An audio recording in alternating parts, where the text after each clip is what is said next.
Hello, as you know, if we use measured values to do calculations, the uncertainties in the measurements will naturally fit into the uncertainty in the calculated value.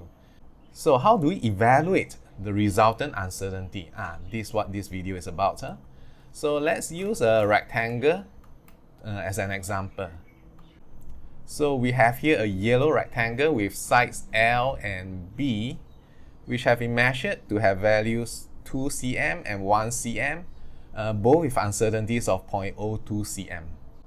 So what would the uncertainty in the perimeter of this rectangle? So one way to do it is to ask ourselves what is the largest possible value for the parameter and what is the smallest possible value for the parameter.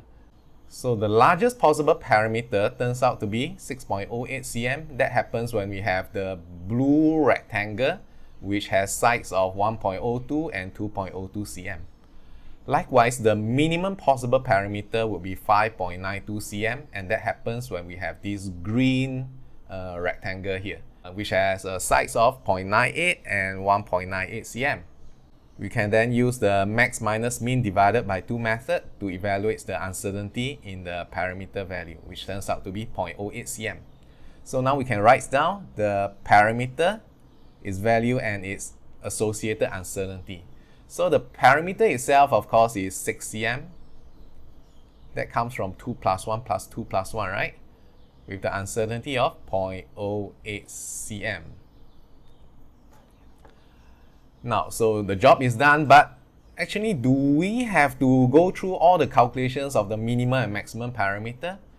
I bet many of you already realize, when we do a calculation like parameter equals to 2L plus 2B, then the uncertainty in the parameter is actually twice the uncertainty of the length measurement plus twice the uncertainty of the breadth measurement. So actually, we could have gotten the 0.08 cm uncertainty without doing all the max minus mean calculations. So I think this one is obvious enough, and most of you have no problem understanding this.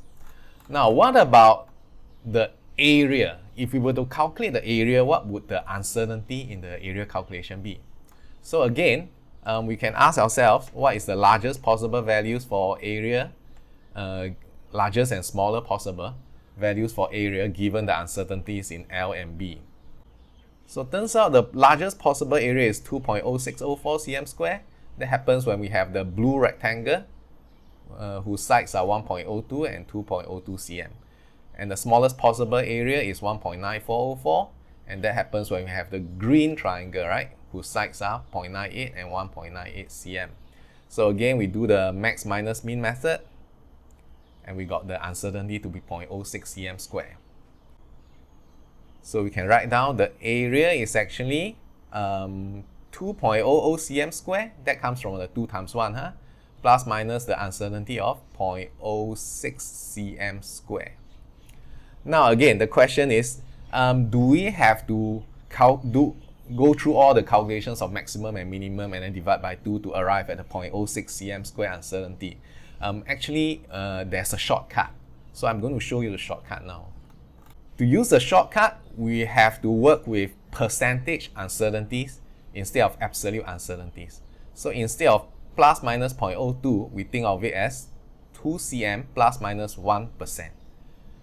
For the breadth, instead of plus minus 0.02, we see it as 1.00 cm plus minus 2%. Get it? So we work with percentage uncertainties.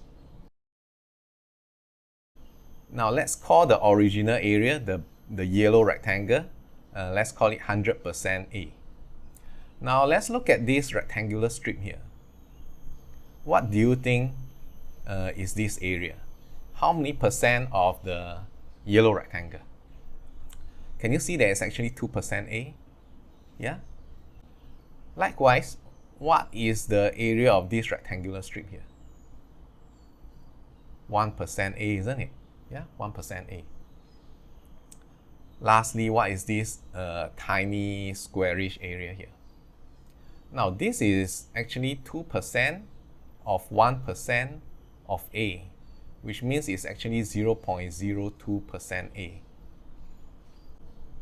So the maximum possible area, which is the area of the blue rectangle, is actually 100% A plus 2% A plus another 1% A coming from this part, and plus 0.02% coming from the tiny rectangular strip here.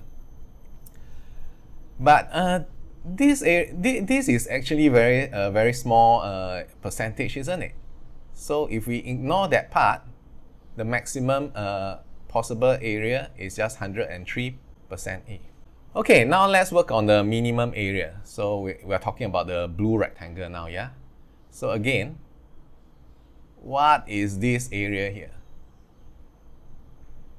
This would correspond to 2% A. And now this rectangular strip here is actually 1% A. And as usual, the rectangular area here is 0.02 A. So the minimum possible area is actually 100% minus 2% coming from the top horizontal strip here, minus away a 1%, which is this entire vertical strip here. Now the square area has been deducted 2 times, yeah? So we got to add it back, plus a 0.02% here. So can you see that the smallest possible area turns out to be about 97% A? It's approximately 97% A, ignoring the 0.02% here. Now I know my diagrams here doesn't really show the tiny squarish area here to be small, but it's because the diagram is not drawn to scale. Huh? If this is really 2%, 1%, then this squarish area is really going to be tiny. So it's not wrong to ignore this tiny area. Alright, so are you able to figure out the shortcut now? So the shortcut is, if you are doing a calculation like area is equal to L times B, then the percentage uncertainty in A is actually equals to the percentage uncertainty in L plus the percentage uncertainty in B. So for our case, you can see that that's how we can get the 3% percentage uncertainty. But of course, what we are interested in is the delta A itself, right? The uncertainty in A. So what we do is simply use the percentage uncertainty of 3%, multiply with the value of area. The area is 2.00 cm square. So that's where we can get our 0.06 cm square. So finally, you can write down, oh, the area is 2.00 cm square plus minus 0.06 cm square. So you don't have to do the max minus min divide by 2 method. There's actually a shortcut here. You just have to work with the percentage uncertainties. Okay, now let's do a roundup. So basically the idea is this.